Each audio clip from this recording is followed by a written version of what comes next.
ප්‍රශ්නය ගත්තාන් පස්සේ ඒකට කියන්න ඕනේ අපේ දැක්මක් තියෙනවා. අපි ඒ පිළිබඳව මම හිතන්නේ දැන්ටමත් බාතට පත් කරලා තියෙන දේ අපි ඒක කිව්වේ අපි ඉදිරියේදී කරන්න බලාපොරොත්තු වෙන දේවල්.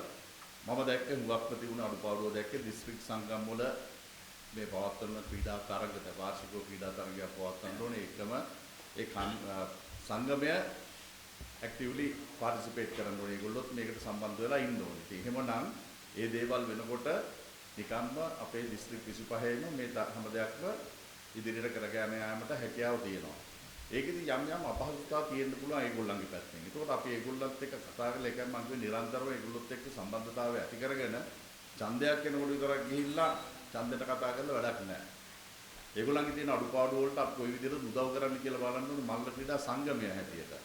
ඒකම හැම දෙයක්ම අපිට ක්‍රීඩා අමාත්‍යාංශයෙන්වත් රජයෙන්වත් බලාපොරොත්තු වෙන්න බැරි දේවල් තියෙනවා. එතකොට අපි කොයි විදිහටද කරන්න ඕනේ කියලා. ඉතින් මම හිතන්නේ මේ සියලු දෙයකටම තමයි අපි විවිධ ශේෂ්ත්‍රයන් වල ඉන්න පුද්ගලයෝ හැටියට අපි සම්බන්ධ වෙලා තියෙන්නේ. ඉතින් මම පැරිෂුට් එකකින් ආවයි කියනවා නම් එතකොට මමත් ওই කියන ග්‍රවුන්ඩ් එක ඔක්කොම දුවලා තියෙනවා. කොහොමාරි සුගතදාස ක්‍රීඩාංගණයේ දෙවනි වර්ෂ ඔක ජනතාවට බාර දුන්න වෙලාවෙත් ඒ දුවපු 8 දෙනාගෙනුත් එක්කෙනෙක් මම. එතකොට මාව දණ්ඩති එක සමහරවිට මම ක්‍රීඩා ශාස්ත්‍රයේ පරිපාලන කටයුතු වල හිටියේ නැති හින්දා වෙන්න පුළුවන්. නමුත් මෙතෙන්ට අවශ්‍ය දැන්ට දුවන්න පයින්න කෙනෙක් නෙමෙයි පරිපාලනය හරියට කරගෙන යාමට තමයි අවශ්‍ය වෙන්නේ. මම දක්ුණේ විදියට. ඒක ඕනම කෙනෙකුට ඕන විදියකට නිර්වාචනය කරන්න පුළුවන්. ඒක අවශ්‍යතාවය නේද? කොහොමදත් මෙහෙමයි නිල වර්ණයකට එනකොට ওই වගේ දේවල් තියෙනවා. විරුද්ධ පාර්ශ්ව වලින් තියෙනවා. නමුත් ඉතින් අපි කියන්න තියෙන එක දෙයයි මේක විරුද්ධ පාර්ශ්වයක් කියලා එකක් නැහැ. 12 වෙනිදාන් පස්සේ තියෙන ශ්‍රී ලංකාවේ මලල් ක්‍රීඩාවේ උන්නතියට සියලු දෙනාම එක විදිහට වැඩ කරන එක. මොකද මේක ඡන්දයක් කියලා ඡන්දේ ජයග්‍රහණය කරපු එක්කෙනා හරි පරාජය එක්කෙනා නෙමෙයි. මලල් ක්‍රීඩාවේ ජයග්‍රහණයට කටයුතු කරන්න ඕනේ. මොකද මම ඉන්නේ කිසිම නිලතලයක් බලාගෙන ඒ බලාපොරොත්තු වෙන්නේ නෙමෙයි. එහෙමනම් මම පැරෂුට් එකකින් ආවනම් අවුරුදු 25ක් ඉස්සෙල්ලත් ඉඳලා මේකෙන් කරලා තියෙන මොනවද කියලා මටත් ප්‍රශ්නයක් තියෙනවා ප්‍රසිද්ධියේ. අනිත් අය නම් කවුරුත් මයින් අහලා නැහැ. ඒකින්ද මම මේ තරඟයට ඉදිරිපත් වෙන්නේ මල් ක්‍රීඩාවට යම් කිසි දෙයක් කරන්න නිසා මට පෞද්ගලිකව කිසි දෙයක් කරන්න නෙමෙයි. ඉතින් මම ඒක ඉස්සෙල්ලා කියනවා. ඒකදී පොඩ්ඩක් කියන්න ඕනේ. අපි ක්‍රිකට් බෝඩ් එකේ හොඳම සභාපතිගේ ආරාපොච්චි වෙනවා. ආරාපොච්චිව ක්‍රිකට් ගහලා නැහැ. මොකද පරිපාලකේ. වොලිබෝල් එකේ හොඳම සභාපති චන්ද්‍රරත්න. චන්ද්‍රරත්නත් වොලිබෝල් ගහලා නැහැ. නමුත් හොඳ පරිපාලකේ. ඒ වගේ ජාත්‍යන්තර මල්ලීගා සංගමේ 1989 2001 සභාපතිගේ කවදාවත් දුවල නැහැ. මොකද එයා තමයි අතරත් ලෝකෙින් හොඳම IAA ප්‍රෙසිඩන්ට්. ඒක නිසා දුවන්නම ඕනේ නැහැ. අවශ්‍ය වෙන්නේ පාලනය, පරිපාලනය. මේ අපි මාධ්‍ය can I add to that? And the other thing is that what is good for athletics is what is most important. I mean, ක්‍රීඩාවට අත්‍යවශ්‍ය දේ තමයි පළවෙනි එක. ඉතින් අපි කණ්ඩායමක් හැටියට හැකියාව දක්ෂතාවය දීර්ඝකාලීනව කැප වෙලා ඉන්න කණ්ඩායමක් තමයි චිත්ත විමාල් වටේ ගැවිසලා ඉන්නේ. මේ ගමන යන්නේ. අපේ අත්දැකීමෙන්ම අපිට පේනවා විසු විමාල් වගේ නායකයෙක් අත්‍යවශ්‍යයි.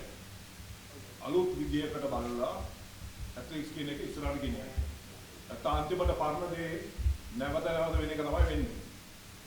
අපි අලුත් දර්ශනයකට යන්න ඕන නම් අලුත් මඟකට යන්න ඕන නම් අපිට අලුත් මිනිස්සෙක් අවශ්‍යයි.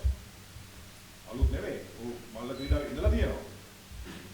හැබැයි අපි ඔක්කොම ඔහු වටේ ගැවසෙන්නේ ඌට ඒ හැකියාව තියෙන නිසා. ඉතින් මේ පැරෂූට් කතාවෙන් වැඩක් නැහැ. මෙතන අවශ්‍යලා තියෙන්නේ ලංකාවට මොකද උනේ? මල්ල ක්‍රීඩාවට මොකද උනේ? ඒක තමයි අපි විසඳන්න ඕනේ. මේ ඡන්දය ඒක විසඳන්න තමයි කණ්ඩායමක් හැටියට අපි ඇවිල්ලා ඉන්නේ. ක්‍රීඩකයාව ඉහළට දාලා ක්‍රීඩකයා නම්බර 1 හැටියට පාවිච්චි කරලා දියුණු කරන එක තමයි ගමන. ඔබ පිට මාධ්‍ය වටේට බොහෝ කාලයක් තිස්සේ කියන කතාවක් තමයි පරිපාලන සම්බන්ධයේ ප්‍රශ්නයක් තියෙනවා. පරිපාලනයේ මතුවෙන ප්‍රශ්න ක්‍රීඩකයන් තෝරා ගැනීමට ගියත් වෙන නැත්නම් කාරණා වලදී. ඒ නිසා මේ කතාව අහන් කියන මේ කණ්ඩායමේ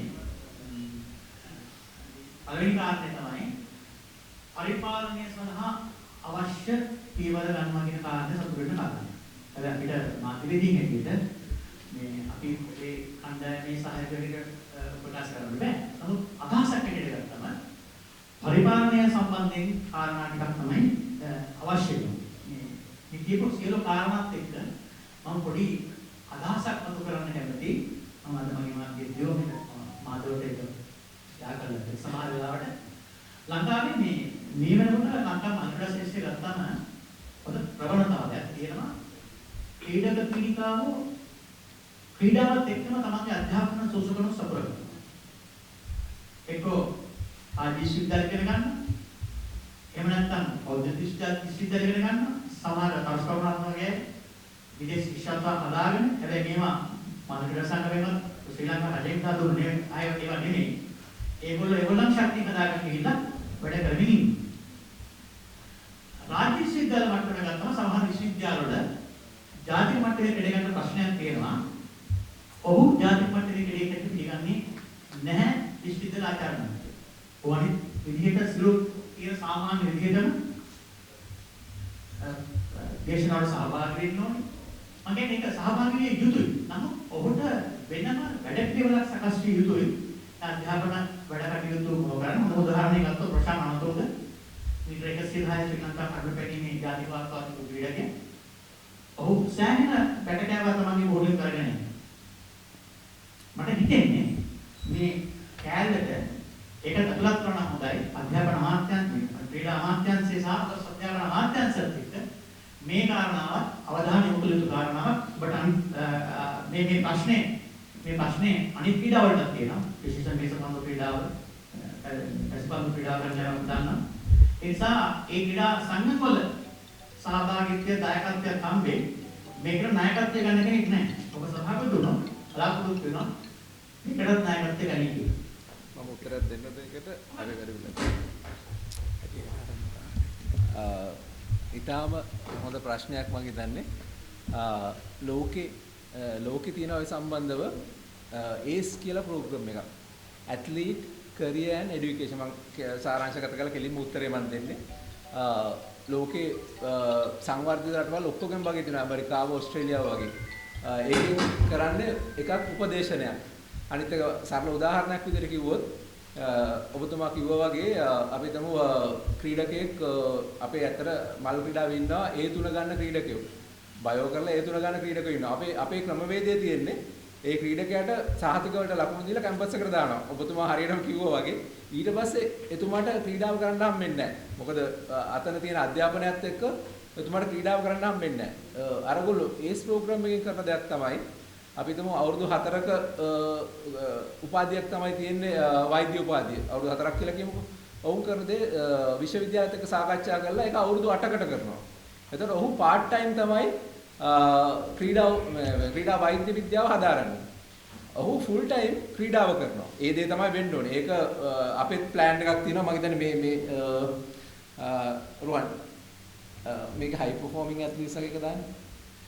ඒකේ ඒ කරුණ සඳහන් කරලා තියෙනවා. අවසනාවකට ඔකේ සඳහන් කරලා නැහැ මම හිතන්නේ. මේ එතකොට ඒස් කියන ප්‍රෝග්‍රෑම් එක ලංකාවේ ක්‍රියාත්මක කරන්න. එතකොට ඒකෙන් විශේෂයෙන්ම ක්‍රීඩා high performing බොහොමයක් දියුණු රටවල ක්‍රියාත්මක වන athlete career and education program ඒස් වැඩසටහන ශ්‍රී ලංකාවේ ක්‍රියාත්මක කර ක්‍රීඩකයන්ට අවශ්‍ය මාර්ගෝපදේශන සහ සේවා ලබා දෙනවා. ඔබතුමාලා පොඩ්ඩක් ඉන්ටර්නෙට් එකේ සර්ච් කරලා බලන්න ඒස් කියන ප්‍රෝග්‍රෑම් එක. මම හිතන්නේ මේක 2012 මේ ගැන කතා කරා හිටපු සභාපතිවරයෙකුට. තාමත් ඒ ගැන ප්‍රතිචාරයක් නැහැ. ඉතින් අපි ඒ වගේ වැඩසටහන් තමයි ක්‍රියාත්මක. ඊටාම හොඳ ප්‍රශ්නයක් වගේ. ඉතින් අර ක්‍රීඩකයා අපි හිතමු ඕස්ට්‍රේලියාව කියලා. ඕස්ට්‍රේලියාවට එතකොට අවුරුදු 8ක් වෙනවා. ඔහු අවුරුදු 29 විතර වෙද්දී ඔහු වෛද්‍යවරයෙක් විදිහට එළියට එනවා. ඒ අවුරුදු 8ේදී ඔහු සාමාන්‍යයෙන් අපි දන්නවා ක්‍රීඩකයෙක්ගේ අවුරුදු 23, 24, 25, 26 තමයි හොඳම කාලේ ක්‍රීඩා ජීවිතේ. ඉතින් ඒ කාලේ තමන්ගේ උපරිමයෙන් රටට සේවය කරලා තියෙනවා. ඒක තමයි අවශ්‍ය වෙන්නේ. ඒක ඊටාම හොඳ දෙයක්. හැබැයි ලංකාවේදී යෝග කරන එක හරිම අමාරු වැඩක්. හැබැයි අපේ උත්සාහයක් තියෙනවා ඒකට. අපි UGC එක්ක කතා කරලා රජයත් එක්ක කතා කරලා මොකද මම අර කලින් කිව්වා වගේ මලව ක්‍රීඩා සංගමේ වගකීම වෙන්න ඕනේ මේ සම්බන්ධව අපි අනිත් පැත්තට කතා කරන්න ඕනේ. අපි මේකට උත්සාහයක් ගන්න ඕනේ. අපි අපේ උපරිම උත්සාහය ගන්නවා මේ අවුරුදු දෙක ඇතුළත ඒක ලංකාවේ ක්‍රියාත්මක කරන්න.